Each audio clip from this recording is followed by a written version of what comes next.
E hoje é dia de você e o doutor. Nós já estamos aqui com o médico de família, doutor Antônio Spreusser, que vai falar um pouco mais sobre o coronavírus, que agora chegou ao Brasil. Inclusive, o Comitê Estratégico de Congestionamento da Doença, criado em janeiro, já foi acionado. Tudo sob a coordenação do médico infectologista Davi Wippe. Doutor, o homem diagnosticado, que nós mostramos aqui na reportagem, que estava na Itália, não é? Ele já está em casa. Esse é o procedimento correto ou ele deveria permanecer internado? Então, bom dia a todos. O procedimento correto, claro que está certo. O Einstein, como eu faço parte do grupo médico do Albert Einstein, nós tivemos um treinamento, umas aulas sobre esse coronavírus. E na fase aguda, sempre é importante descartar disfunção múltipla de órgãos. O que é isso aí? Então, quando você tem febre, tosse, falta de ar, nós fazemos exames e a gente vê se o pulmão já está afetado. Então, se o pulmão tivesse afetado, se a pressão dele estivesse baixa, se ele tivesse já algum dado de insuficiência renal, ele já estava internado em observação dentro do hospital. Como esse paciente está estável, melhora, não tem nenhum sintoma e sinal de internação, então ele pode ficar em casa. Esse é o procedimento padrão.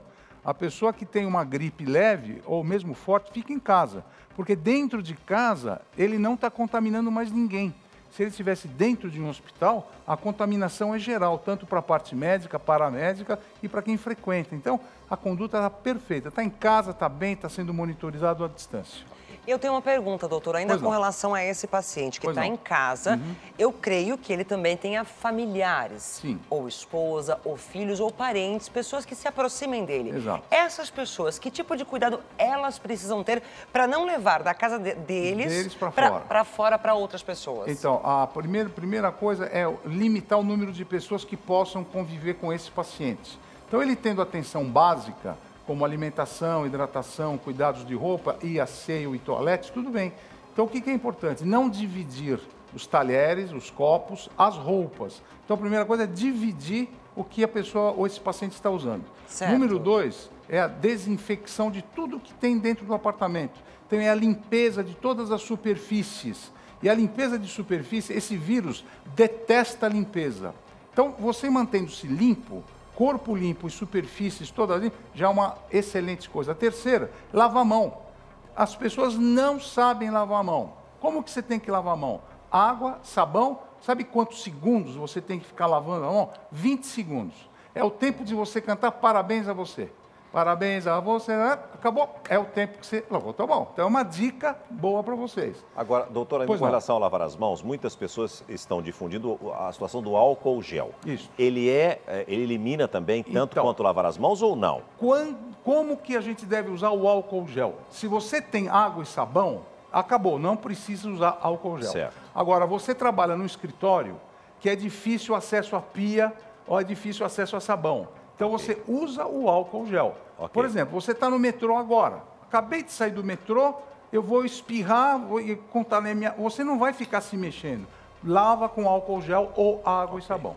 Mas é eficiente, o álcool gel é eficiente. Perfeito. Nós temos uma pergunta importante que chega através das redes sociais. Vamos ver. Ali está, ó. Bom dia. Estive na Itália durante todo o mês de fevereiro, inclusive nas regiões de Vêneto e Lombardia, que foi de onde veio exatamente essa pessoa infectada. Retornei ao Brasil dia 24. Qual protocolo eu devo seguir? Procurar um hospital público? Então, a primeira coisa que você deve fazer é você não precisa procurar nenhum hospital por enquanto, porque esse vírus, ele tem uma contaminação muito grande, mas mortalidade muito baixa. Então, como você ficou nessa região, e é uma região chamada endêmica, onde tem muita infecção, você acompanhe como você vai ficar. Se você não tem febre, não tem tosse, não tem coriza, não tem falta de ar, você não precisa procurar um serviço de saúde. Se você tiver os primeiros sintomas, sim, aí você procura um hospital e fala que você esteve numa região de endemia, ou seja, numa região que tem muita contaminação. Agora, tome cuidado com as pessoas em que você esteve lá na Itália. Seria importante você saber, claro, isso não é um serviço da sua parte, mas saber com quem você esteve nesse lugar, as pessoas que você manteve contato, se elas tiveram essa infecção. Porque, claro, a gripe é a mesma coisa. No Brasil nós temos muita experiência com essa gripe suína que teve uma epidemia. Então nós sabemos que nem todo mundo teve essa gripe.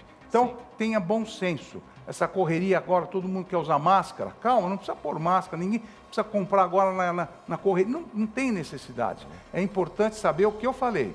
Tome cuidado com a sua higiene pessoal. Lavar a mão com água e sabão é fundamental várias vezes por dia. Apenas para atualizar, Ana, me perdoe. Na Itália já morreram 12 pessoas em virtude do coronavírus. E eu acho que esse é um dos pontos, pelo número de mortos, tanto na Ásia quanto agora na Europa, é o que vem assustando todo mundo.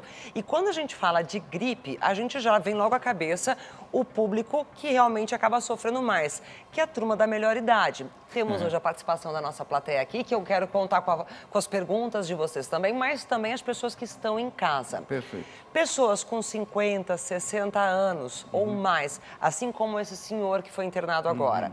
Quais são os cuidados? Correm mais risco? E as crianças também? Então, a sua pergunta é muito importante, Aninha. A gente sabe que as pessoas que têm acima de 70 anos é o foco da mortalidade maior desse vírus. Acima de 80 anos, piora. Então, a gente sabe que a tua imunidade e resistência é fundamental. Crianças, idem.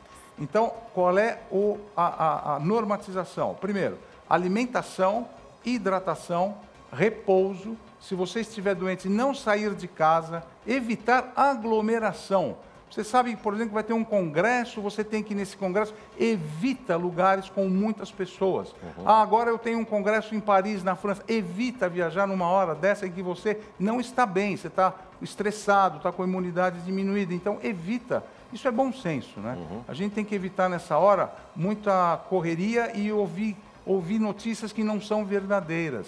Então, nesse momento, procura se alimentar. Se a sua vacinação está em dia, é importante. A vacinação contra tudo, contra o sarampo, contra a febre amarela, imunidade contra a gripe que vai chegar logo, a gente tem que tomar vacina. Então, os cuidados básicos são fundamentais. Temos perguntas da plateia aqui também. Okay. Quem tem pergunta, por favor, vamos aqui. Como é que você chama? Romana, tudo tudo bem? bem? Bem-vinda. Obrigada. Doutor, meu sobrinho foi para a Itália, norte da Itália, estudar tem mais ou menos um mês. A nossa preocupação, ele permaneça lá ou ele vem embora? Então, a região que ele está, que é o norte da Itália, é a região que está mais acometida no momento. E o governo italiano, no norte da Itália, ele está tomando as condutas que são condutas agressivas, mas são condutas muito certas. Então, as escolas estão sendo fechadas, as igrejas, os grandes monumentos estão sendo fechados. Então, ele deve seguir atualmente a orientação que está correndo lá. Nós sabemos que o número de mortes são 12 pessoas, mas as 12 pessoas que são mortas têm todas as doenças pré, como diabetes, hipertensão. O teu sobrinho deve ser, que idade ele tem? Ele está com 19 então, anos, mais saúde boa, tem imunidade boa, é um jovem que está lá estudando, então ele deve seguir as normas em que a cidade, a comunidade dele está ditando. Então não tem essa pressa de trazê-lo de volta para o Brasil.